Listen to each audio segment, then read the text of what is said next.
News చూస్తున్నాం. తెలంగాణ ప్రభుత్వం రైతు భరోసా నిధుల విడుదలకు డేట్ ఫిక్స్ చేసింది. ఈ నెల 22న తొలి విడత నిధులు విడుదల చేస్తారు.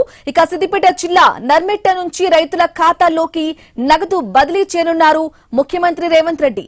70 లక్షల మంది రైతుల ఖాతాల్లో 3,590 కోట్లు జమ చేయనున్నారు.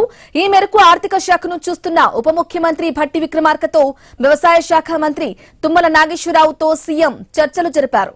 20 రోజుల తర్వాత రెండో విడత నిధులు 2,650 కోట్లు విడుదల చేయాలని నిర్ణయించారు. ఇక ఏప్రిల్ నెలాఖరులోపు ఆఖరి విడత రైతు భరోసా డబ్బులు ఇవ్వనున్నారు. ఇక 3 విడతల్లో కలిపి రైతుల ఖాతాల్లో 9,000 కోట్లు చేరనున్నాయి.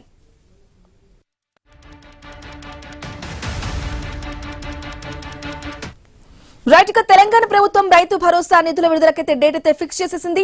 ఇక 3 విడతలుగా ఒక్కొక్క విడతగా మొదటి విడత, 2 విడత అలాగే 3 విడతగా నిధులైతే జమ చేయనున్నట్లుగా తెలుస్తోంది. ఇదే విషయానికి సంబంధించి లేటెస్ట్ అప్డేట్స్ అందించడానికి మా ప్రతినిధి ఏవై స్వామి ఫోన్ ఇన్ ద్వారా అందిస్తారు. స్వామి, బ్రాహ్మణి, రేపటి నుంచి అసెంబ్లీ బడ్జెట్ సమావేశాలు ప్రారంభమవుతున్న వేళ రాష్ట్ర ప్రభుత్వం కీలక నిర్ణయం వెలువరించింది. దీనికి సంబంధించి ఈ నెల 22వ తేదీ నుంచి తెలంగాణలో రైతు భరోసా నిధులు జమ చేయాలని చెప్పేసి ప్రభుత్వం ఒక నిర్ణయం వెలువరించింది. మొదటి దశ సంబంధించిన నిధులు ఈ సిద్దిపేట జిల్లా నర్మెట్ట నుంచి ముఖ్యమంత్రి చేతుల మీదుగా విడుదల చేయనున్నట్టుగా ప్రకటించారు. రైతు భరోసా నిధుల మీద ముఖ్యమంత్రి ఇటు రేవంత్ రెడ్డి, డిప్యూటీ సీఎం భట్టి విక్రమార్కతో పాటు మంత్రి తుమ్మల నాగేశ్వరరావు, డిప్యూటీ సీఎం ఆర్థిక మంత్రిగా ఉన్నారు, తుమ్మల నాగేశ్వరరావు వ్యవసాయ శాఖ మంత్రిగా ఉన్నారు. కాబట్టి ఇద్దరితోటి సీఎం రేవంత్ రెడ్డి చర్చించిన మీదట తొలి విడతలో ఎకరం వరకు ఉన్నటువంటి రైతులకు 70 లక్షల మంది రైతుల ఖాతాల్లో 3,595 కోట్లు బదిలీ చేయనున్నట్టుగా తెలుస్తుంది. రెండో విడతలో 20 రోజుల తర్వాత 2,650 కోట్లు రైతు భరోసా నిధులు చేయాలని చెప్పేసి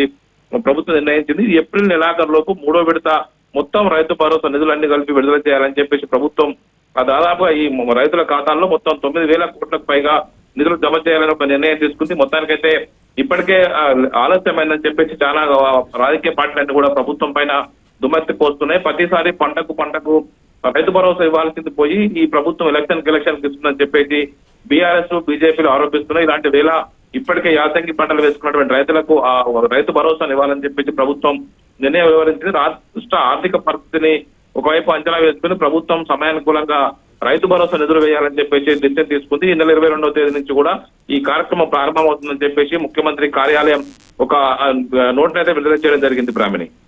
Okay, right, Swami. Thank you for the updates.